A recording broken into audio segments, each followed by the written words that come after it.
Saudara Alun, tiba kita pada segmen terakhir ini. Saudara Alun, acara ini Ibu disiarkan juga melalui radio Serambi FM, Facebook Serambi FM, Instagram, beberapa platform lainnya, sehingga bisa disaksikan oleh masyarakat tidak hanya di Banda Aceh, tapi juga melalui live streaming di luar negeri. Sehingga kita harap ini bisa menjadi masukan dan bermanfaat bagi mereka. Nah, Ibu, tadi Ibu sudah menyampaikan beberapa program untuk pemberdayaan masyarakat lebih banyak di pedesaan. Apakah untuk masyarakat kota, katakanlah yang mungkin, apakah ada apa namanya model-model pelatihan yang lebih khusus, misalkan lebih cocok, atau memang sama saja antara kota dengan apa namanya dengan masyarakat di desa? Yang penting adalah ibu rumah tangga yang diberdayakan, seperti itu, Ibu. Ya, jadi ada dua hal mungkin yang kita garis bawahi di sini adalah pembinaan itu tentunya terkait dengan potensi masyarakat ya. Skill dari masyarakat itu sendiri. Misalnya kita mau memberikan masyarakat tersebut pelatihan penjahitan, menjahit. Tapi yang bersangkutan sukanya memasak nggak match, gitu ya. Jadi potensi dari masyarakatnya sendiri. Ada yang seperti misalnya di daerah Loknga itu ya, di daerah Kediping kalau nggak salah, itu kan memang mereka membuat makanan-makanan yang menjadi oleh-oleh ya, makanan-makanan kering yang menjadi oleh-oleh, kue-kue kering gitu dan lain sebagainya. Itu memang di sana khusus untuk kerajinan-kerajinan makanan. Nah, ada juga di tempat-tempat lain yang memang seperti di Pidi, kemudian di Sumatera Utara itu yang memang bordir, satu kampung itu bordir semua. Di Daya Dabo misalnya Aceh Besar itu satu kampung memang masyarakatnya membordir semua. Jadi tentunya kita harus bedakan dulu mengenai potensi, kita lihat dulu kalau akan bantu masyarakat, kita lihat dulu kemampuannya apa. Karena jangan sampai nanti udah dilatih ternyata tidak bisa memanfaatkan atau tidak bisa menjadi mata pencarian bagi masyarakat karena tadi nggak sesuai dengan skillnya, itu yang paling penting. Terus kemudian dalam hal usia, kemudian jenis kelamin, itu semua nggak ada menjadi kendala. Tapi saya melihat yang paling menjadi kendala adalah kemauan. Ya memang betul kata pepatah ya, di situ ada kemauan, di situ ada jalan. Nah kalau tak ada kemauan, kita berikan bantuan sebesar apapun juga tidak jadi untuk skill-skillnya tadi tidak bisa dimanfaatkan. Itu mungkin yang menjadi utama. Dan juga tentunya saat ini tugas-tugas yang lain, baik Dekrannas, PKK maupun pemerintah tadi memperluas pemasaran ya. Demand-nya, nah kalau pasar atau demand itu kan kita ciptakan sebetulnya, bisa kita ciptakan. Tadi salah satunya dengan kebijakan-kebijakan dan juga kita bagaimana kita mempengaruhi masyarakat nih untuk kita cinta kepada produk-produk sendiri. Saya sendiri juga sedang belajar terus-menerus. Kalau baju, maksudnya kita ada batik juga yang diproduksi oleh pengrajin-pengrajin kita.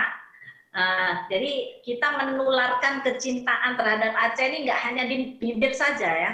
Jadi jangan hanya di bibir aja cinta terhadap Aceh, tapi nanti ternyata bajunya, mereknya, brandednya dari luar, gitu, dari luar negeri gitu. Jadi itu yang kita keluarkan kepada masyarakat dan juga branded-branded lain, karena selain produk-produk kerajinan sebetulnya anak-anak muda Aceh saat ini sudah banyak sekali juga yang berinovasi, udah punya branded yang bagus seperti Sukria, ya Putri, itu mereka brandingnya untuk anak muda yang oke banget, nggak kalah dengan desainer-desainer luar. Dan kalau saya lagi pakai baju-baju mereka, biasanya saya ikut endorse gitu. Ini menarik. Apalagi kalau sekarang ini Pak Buhari yang lagi musim banget kan goes nih. Iya. Ada juga produk-produk baju goes itu yang lokal memang gitu ya. Jadi kalau kami memang kalau ada yang lokal kita pakai yang lokal, kita endorse yang lokal. Yang mudah-mudahan di tengah COVID ini sekarang yang hobinya biasanya apa ya, biasanya lain-lain kan banyak nih yang beralih ke goes ya, sehat dan lain sebagainya, dan bisa juga memberi rezeki kepada anak-anak muda kita yang menciptakan baju-baju goes tadi. Iya, Ibu, ini kan mungkin ada beberapa daerah, mungkin Ibu memperoleh informasi yang belum mendapat sentuhan dari tim penggerak PKK. Apakah sentuhan modal, apakah sentuhan keterampilannya untuk dilatih, dan lain sebagainya. Apakah masih menjadi program dalam jangka waktu pendek ini? Kira-kira ke daerah mana saja yang akan Ibu kunjungi untuk program pemberdayaan masyarakat, terutama ibu rumah tangga ini, Bu Dia? Ya, jadi untuk sementara ini memang kegiatan kita tinggal pembinaan, tetapi untuk saat ini kita tidak bergerak terlalu masif ya. Jadi kita melakukan pembinaan-pembinaan secara online, belum datang ke daerah-daerah terkait dengan kondisi ini. Tentunya yang paling kita prioritaskan adalah keselamatan dulu dan kesehatan.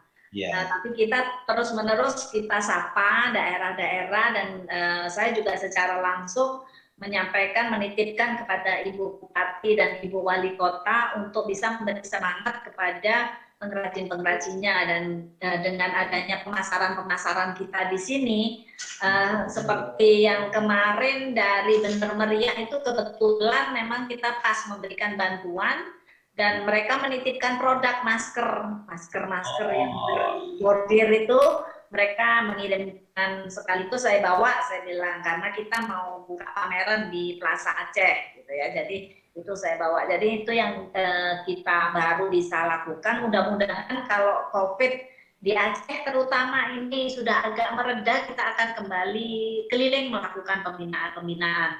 Untuk sementara kami fokuskan kepada pengrajin dan juga para pengusaha untuk membuat latihan-latihan untuk meningkatkan kualitas dari kerjanya itu sendiri, dan juga untuk menyimpan dari barang-barangnya, karena mungkin tahun depan kita sudah mulai banyak sekali demand ya. Kita juga di 2021 itu akan menjadi ikon dari Inacraft.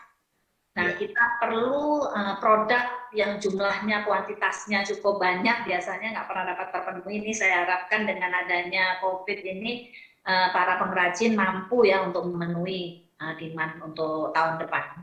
Ya, sangat banyak informasi yang kita peroleh, Saudara Lun, ternyata lebih jauh dan lebih dalam dari yang kita duga-duga selama ini. Ibu masih punya waktu sekitar 2-3 menit lagi. Mungkin ada yang ingin Ibu sampaikan sebagai closing statement untuk masyarakat Aceh, terutama ibu-ibu rumah tangga yang ada di seluruh Aceh, Ibu Dia. Ya, baik, bagi ibu-ibu terutama yang mempunyai keahlian-ahlian di seluruh provinsi Aceh, di seluruh pelosok-pelosok ya, mudah-mudahan tetap tegar di kondisi COVID-19 ini, terus-menerus ciptakan peluang ya. Selain kita berdoa, kita juga terus-menerus menciptakan peluang-peluang, bekerja sama dengan tetangga, anak muda dan lain sebagainya, dan bisa kalau untuk ada keperluan pembinaan dan lain sebagainya bisa menghubungi saya di Facebook ataupun melalui tim penggerak PKK di kabupaten kota dan juga Mikranarsda di kabupaten kota. Untuk yang secara khusus itu bisa kita nanti bina atau bisa kita berkomunikasi secara langsung baik via telepon maupun lain-lain, itu nanti akan kita adakan pembinaan. Tetap tegar, tetap berinovasi dan tetap berupaya, insya Allah Allah akan melindungi kita dan memberi berkahnya kepada kita semua. Amin ya rabbal alamin. Amin, luar biasa Bu. Kami atas nama Serambi Indonesia merasa sangat terhormat bisa berdialog dengan Ibu. Banyak sekali pengetahuan yang kami peroleh. Mudah-mudahan apa yang Ibu sampaikan ini bermanfaat bagi kita dan juga masyarakat umumnya. Sekali lagi kami mengucapkan terima kasih atas program ini. Ya, tapi ingin kita berdiskusi lebih banyak, tapi waktu yang membatasi. Kami tahu Ibu sangat sibuk Dan kami mendengar mungkin nanti malam atau besok pagi juga Ibu akan keluar kota lagi mungkin. Iya, ini kami mau ke pengungsi Rohingya nih. Iya, inilah yang saya singgung di awal tadi. Jadi Ibu Dia ini tidak hanya seorang istri dari PLT Gubernur, tapi juga seorang aktivis sosial yang kadang-kadang lupa, tidak tahu waktu siang dan malam, tapi terus bekerja untuk masyarakat. Kita doakan Ibu sehat selalu, Ibu. Ya, Mudah-mudahan Allah melindungi kita semua. Amin ya Rabbal Alamin. Assalamualaikum warahmatullahi wabarakatuh. Waalaikumsalam warahmatullahi wabarakatuh.